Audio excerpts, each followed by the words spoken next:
Well, first up, government is upbeat. New revenue measures put in place will help the country raise about 80.3 billion cedis through domestic tax collection to pursue its economic policy. As part of measures to increase revenue mobilization, government has passed the electronic transaction levy and the VAT flat rate scheme for businesses operating within a minimum threshold of 500,000 cedis, among other policies. There is more in the following report. According to government, the Russia-Ukraine war and the negative impact of COVID-19 have made it difficult for countries to seek loans from the global financial market. This has compelled countries to look within for domestic revenue mobilization. Speaking to Joy Business after the launch of Tax and Good Governance campaign by the Ghana Revenue Authority, a Deputy Minister for Finance, Abuna Osei-Asare, said government is hopeful of meeting the domestic revenue mobilization target of 80.3 billion cedis. In achieving the 80.3 billion target that has been set for GRE for 2022, we cannot do it on our own.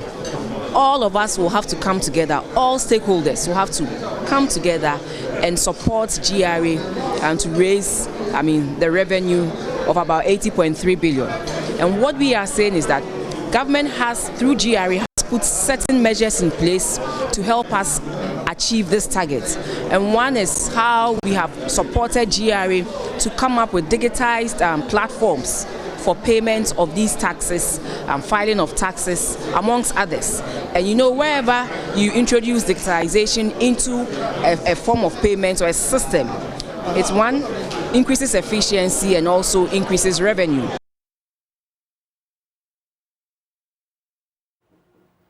Well, as the implementation date of the electronic transactions levy gets closer, the Ghana Revenue Authority has assured that it will work to raise misconceptions about the tax to help rake in the targeted revenue for government.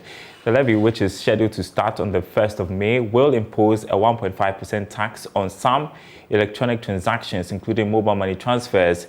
Speaking to Joy Business ahead of the implementation date, the Commissioner General of the Ghana Revenue Authority, Reverend Dr. Amishadai Osuama, said more education is needed to explain the importance of the levy for domestic revenue collection. It's going very well, and all of you have participated in helping us. We have been a number of TV stations, but it's the beginning. We'll do a lot on this education. We want the public to understand that there are a lot of misconceptions and a lot of misinformation, and therefore it is important necessary that some of these misinformations are taken off so that people will understand the way the tax operates. Well, in other news this afternoon, there appears to be an end in sight for the city's woes. This is because London-based Economist Intelligence Unit is projecting that the local currency will end the year at around 7.87 pesos to the dollar. There is more in this report. The 7.87 pesos end-of-year rate of the local currency, according to the Economist Intelligence Unit, could mean that Ghana cedi will not depreciate much further against the dollar within the next 8 months before the year ends. The development may indeed indicate that the local currency may not depreciate against the dollar in value by more than 7 pesos. This is based on the average quotes that most of the commercial banks are selling to their retail clients. The local currency is selling at 7.80 pesos. It also gives credence to the recent assertion by the Governor of the Bank of Ghana, Dr. Ernest Addison, that the city's recent woes are over, with him even projecting that we may witness some marginal appreciation in the coming months. That should bring some relief to businesses that had to grapple with some daily depreciation in the first quarter of the year. However, the Economist Intelligence Unit believes that the mild depreciation, even for the rest of the year, is still influenced by import dependency and some investor sell-off of Ghana's bonds. However, looking forward to next year, the unit still sees some depreciation of the Ghana cedi in 2023 to 2026. The Ghana cedi was said to have depreciated by more than 14% against the US dollar for the first quarter of the year. Well, senior economist with Data Bank Research, Courage Mati, joins me on phone to discuss this. Great to have you this Easter Monday, Courage. Is this projection by the EIU far-fetched, the cedi ending the year at 7.87 pesos to the dollar? Good afternoon, Darrell. Thanks for having me, and happy Easter to you and the team. It is absolutely not far-fetched. It is within range of what we expect the cedi will do by the end of this year. And I think essentially we need to understand one fundamental case around the cedi, which is that the cedi is a depreciation bias currency, which means that it is more likely to depreciate than appreciate. And the main reason for this is because annually we record a current account deficit, which tells you that the outflows of foreign currency from the economy exceeds the inflows of foreign currency into the economy. And that imbalance or that gap is what translates into depreciation. So for as long as we record the deficits on our current account or external balances, the cedi will definitely depreciate. But it is the pace of depreciation that the central bank interventions and other policy measures try to quell. And so overall, it shouldn't be a surprise to see this kind of forecast. But what it also tells us is that the West is behind us as far as 2022 is concerned. I'm just wondering, though, what would it take to get the cedi to that level? You talk about policy measures. Well, currently where we are, we see the cedi doing below what the forecast gives us, right? But then essentially, you also appreciate the fact that we still are within a global economic backdrop where prices of our imports are rising significantly. We still have a situation whereby concerns around the fiscal situation is still very high. And so portfolio investor reactions can still shock the currency in a depreciation sale. So overall, what you expect is that even though the bulk of the depreciation is behind us, there could still be some mild depreciation. And the policy measure you expect to anchor this mild depreciation will be what the central bank has done already, which is to tighten the cedi side of the foreign exchange market so that you don't have too much cedi to create excess demand for foreign currency. On the fiscal side, you expect the government to keep to its plan to bring the deficit down. And by the mid-year review, we should see a very clear communication to the market of what the government has achieved and what they hope to achieve by end of year. And also today, we're hearing that total amount of Ghana cedis in circulation for last year witnessed a significant increase over that of 2020. It went up by almost 2 billion cedis to hit 25 billion Ghana cedis. What does this signify?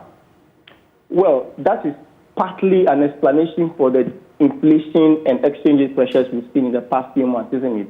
Because if you do the calculation, you'll notice that, and again, this is just the currency in circulation. This is not the total monetary base, right? But if you do the calculation, you'll notice that year on year, currency in circulation has increased by over 8%.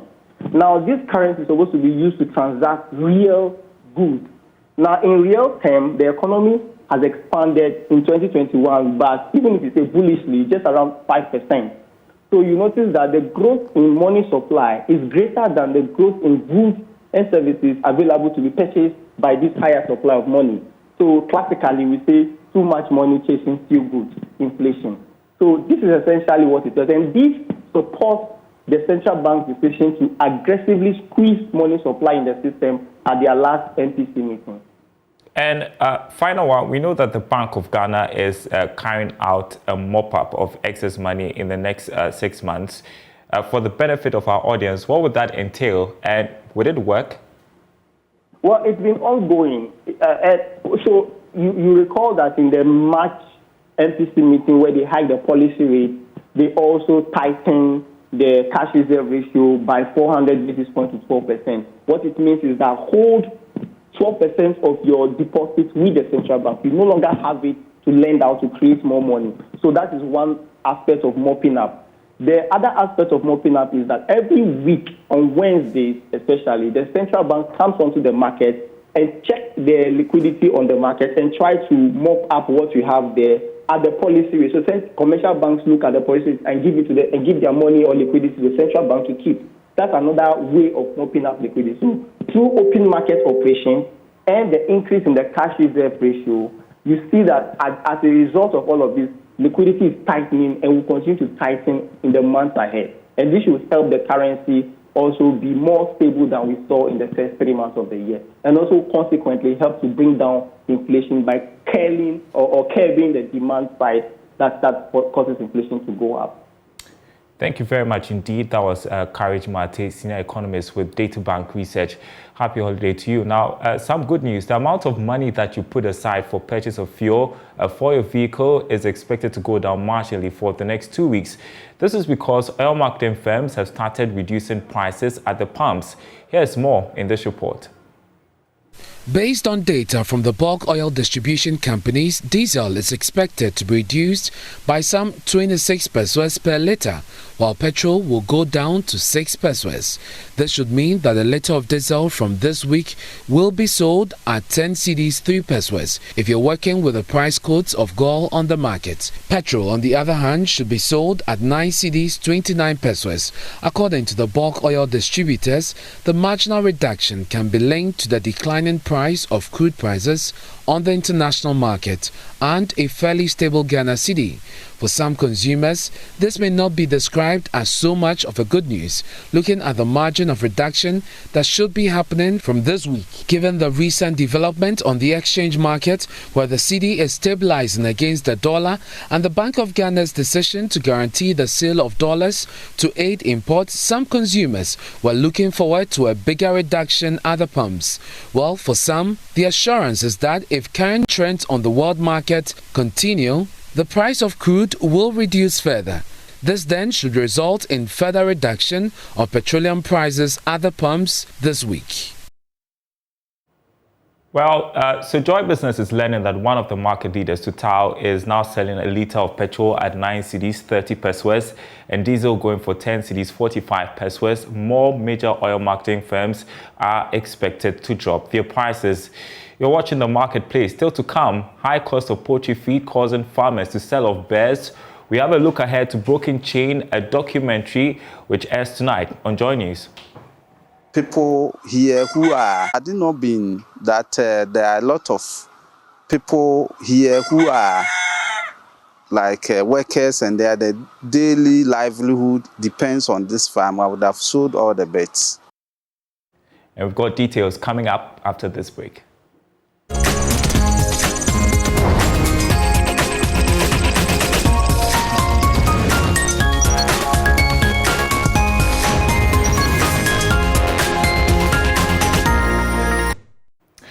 Welcome back to The Marketplace. Now, the current shortage of feed supply, which has resulted in high pricing of commodity, is impacting negatively on the poultry industry. Now, Prince Appiah, in his latest documentary on soybean, has been speaking to farmers who are selling their poultry birds to be able to stay in business. The documentary, titled Broken Chain, starts airing tonight on JoyNews at 8:30 p.m. Here's a bit of it.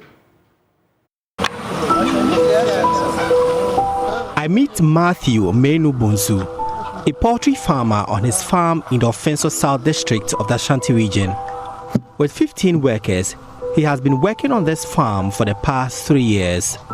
He tells me 2021 is turning out to be the worst year for the poultry industry. Had it not been that there are a lot of people here who are like workers and their daily livelihood depends on this farm, I would have sold all the bets.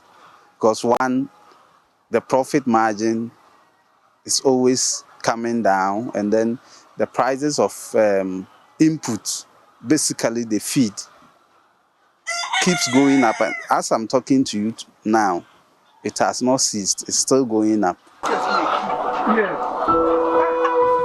Feed is a very critical element in the poultry industry, without which farms cease to operate.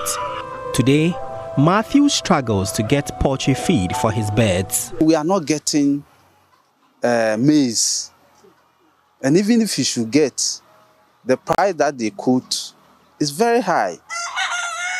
And this business depends so much, about 60% of the feed is prepared with maize, and wheat bran is another commodity that we use to prepare the feed. I've placed an order and it's been 2 months now. I've not had the wheat bran, and the price of soybean has more than doubled. So if you aggregate all these things together, you see that we are really suffering. But for the challenges this year, His warehouse has never been this empty. It is currently holding feed that cannot sustain the farm for the next month. Due to scarcity of feed, Matthew has reduced the feed ration for his birds. Right now, if you should go to my warehouse, my soybean is not up to 15. Previously, I could buy maize for a whole year so that if there is any shock, we can rely on that maize. Right now, I don't even have up to 1 month stock. I could be as our grams do was with aging with this, you know, 6 grams, you know, so we be 120 grams here. Maybe I have a man by 90. 90, we say 90, so anybody but two. And 120 number 90, we say 3-4 days, no, but 2 back 1 and SS. I could do dim, or deep back for the body, no. The bubbles SS and only 2 years. There's only 120 grams in there. No man, 100. We say, what you know, at the account to. As I said, a pretty nice way in wine, the better 3-4 days, not too back, we know, offer. Maize and soybean constitute 95% of feed concentrate. Both commodities are in short supply in the country since the beginning of the year. As a result, the cost of maize has increased from 50 cedis to more than 100 cedis per 100 kg bag, while soybeans have seen more than 100% increase from last year till now. In the face of this, Matthew plans to sell more of his birds in order to stay afloat. We had a bird population of 48,000, but currently I've sold around 5,000 already, and I'm prepared to sell around 4,000 coming next week or 2 in order to sort of stay in business.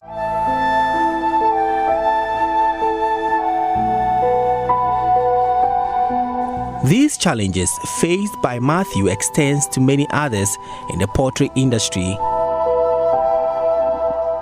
So the impact of high cost of inputs in the poultry industry continues to impact a lot of farms severely.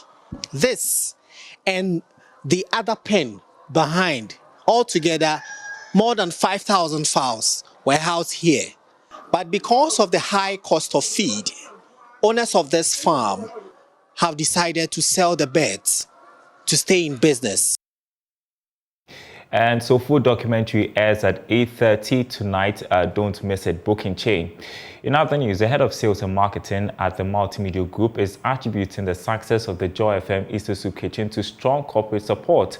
Joy FM used this annual event to feed more than 2,000 persons in and around Kokomimle here in Accra, with meals cooked by staff of the Multimedia Group. Mr. Fuga tells Joy Business the Multimedia Group is now exploring how corporate firms can come on board to help some of the less privileged people with employable skills. I'll describe it as very successful. It's the first time we are coming back after the COVID. Not even before COVID. I think we took a break before COVID, and we are back. And for me, it was very successful because we achieved our objectives for the day. We set out to provide hot meals for a little over 2,000 people. We targeted 2,000, but we made provision for over 2,000. And we did just that.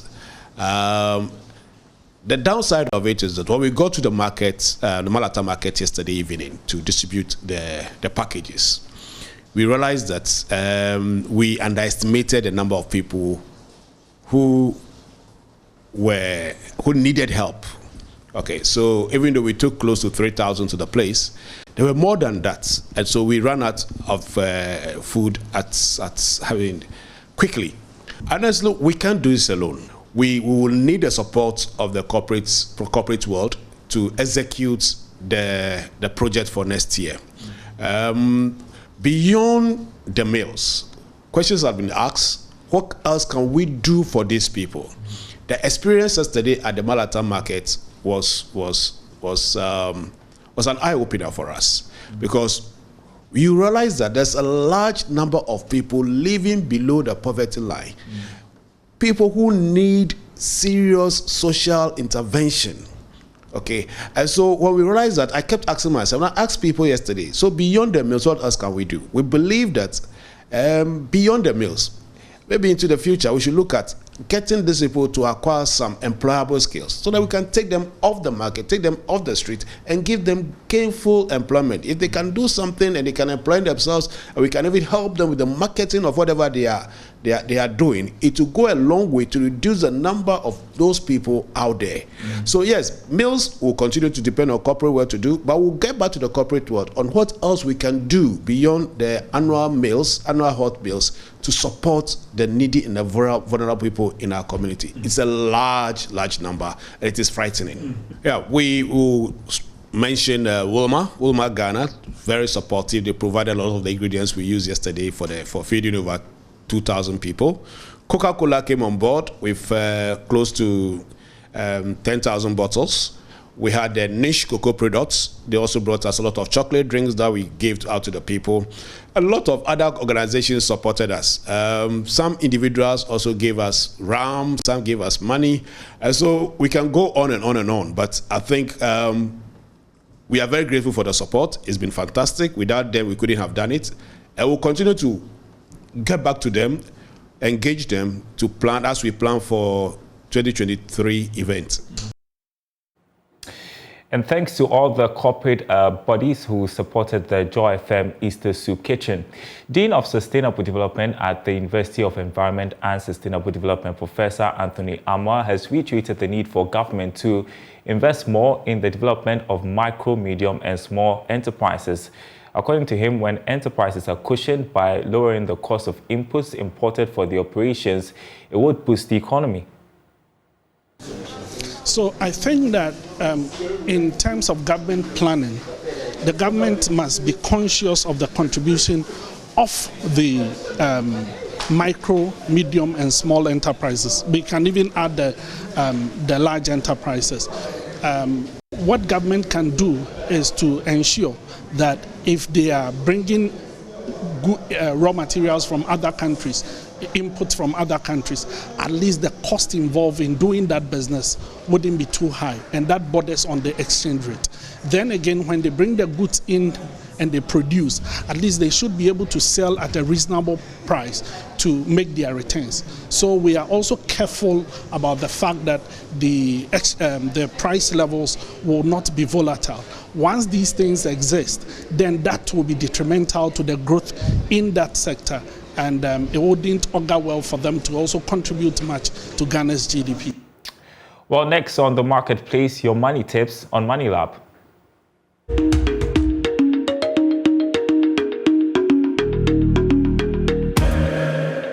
Good day to you. Thanks for joining us again on the Money Lab.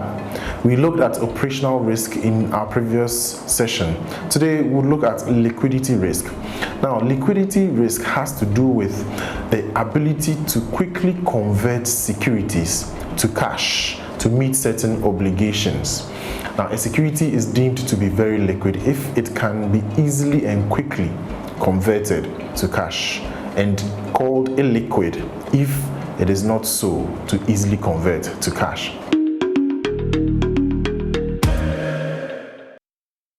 And that's our Money Lab episode today. More news on our website, myjoyonline.com/business. Our top stories there this afternoon: BOG spent 179 million cedis to print cedis in 2021.